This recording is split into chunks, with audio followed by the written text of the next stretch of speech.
Sound పెంచాలి.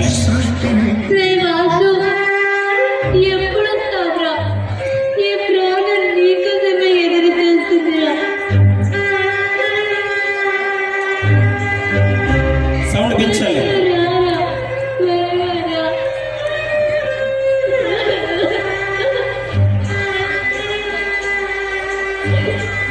Sound పెంచాలి. Hello hello doctor గారు అండి. చెప్పండి. నేనండి భారతమండి. మీరు ఈరోజు రమ్మని చెప్పారు, కానీ నా కొడుకు దుబాయ్లో ఉంటున్నాడు. వాడు వస్తానని చెప్పాడు. వాడు రాగానే వచ్చి కలుస్తాం. మీ హెల్త్ కండిషన్ అస్సలు బాగలేదు, ఆ విషయం మీకు కూడా తెలుసు. అసలు మీ పరిస్థితి మీ అబ్బాయికి చెప్పారా? మీరు ఇప్పుడు ఎమర్జెన్సీ కండిషన్లో ఉన్నారు, త్వరగా ట్రీట్మెంట్ చేయాలి. నాకేం ప్రాబ్లం లేదు, తర్వాత మీ ఇష్టం. రాగానే వచ్చి కలుస్తాం డాక్టర్. సరే.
ఇంట్లో సరుకుల కోసం బయటకి వెళ్ళట్టుంది. దేశం కాని దేశంలో ఎన్ని ఇబ్బందులు పడుతున్నావో నా గురించి చెప్పి నిన్ను కంగారు పెట్టడం ఎందుకని. సరే హాస్పిటల్కి వెళ్దాము.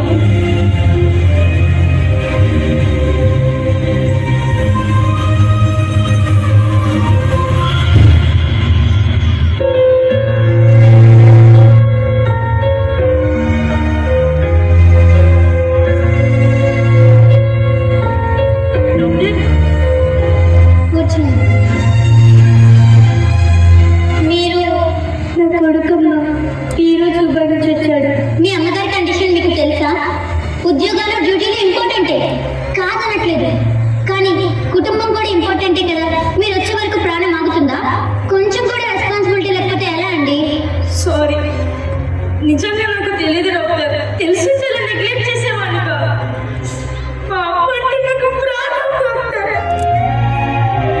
Okay okay cool down.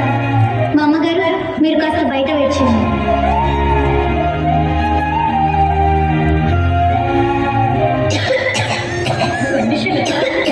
ఆమెకు అర్జెంటుగా ఆపరేషన్ చేయాలి. మినిమం 10 లక్షల దాకా ఖర్చు అవుతుంది. ఆమెను ఎంత త్వరగా అడ్మిట్ చేస్తే అంత మంచిది. ఓకే డాక్టర్, మనీ అరేంజ్ చేసుకుని వచ్చేస్తాను. ఆమెకు ఆల్రెడీ మందులు ఇచ్చాను, అవి కంటిన్యూ చేయండి.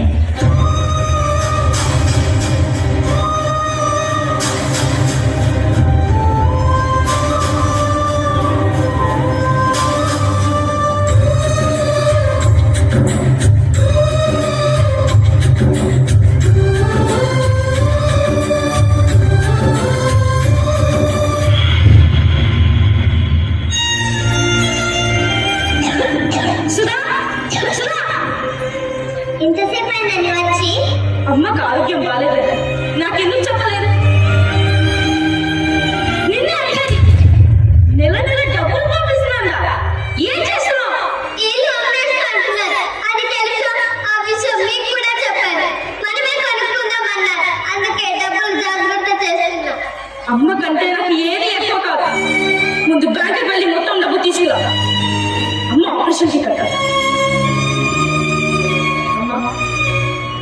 చాలు ఫ్రెండ్స్ని కలిసాను. నేనున్నానమ్మా, నీకేం కాదు.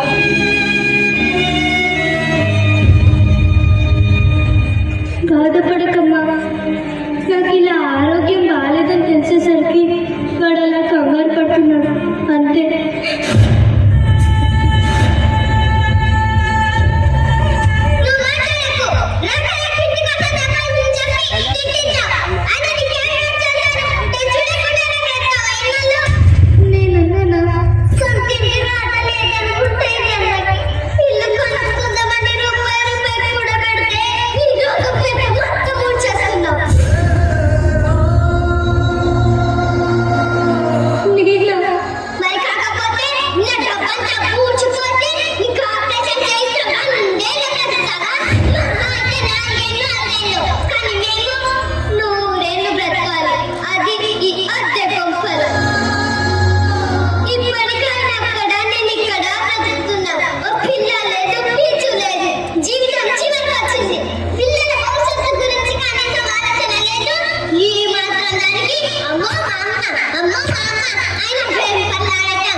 నీ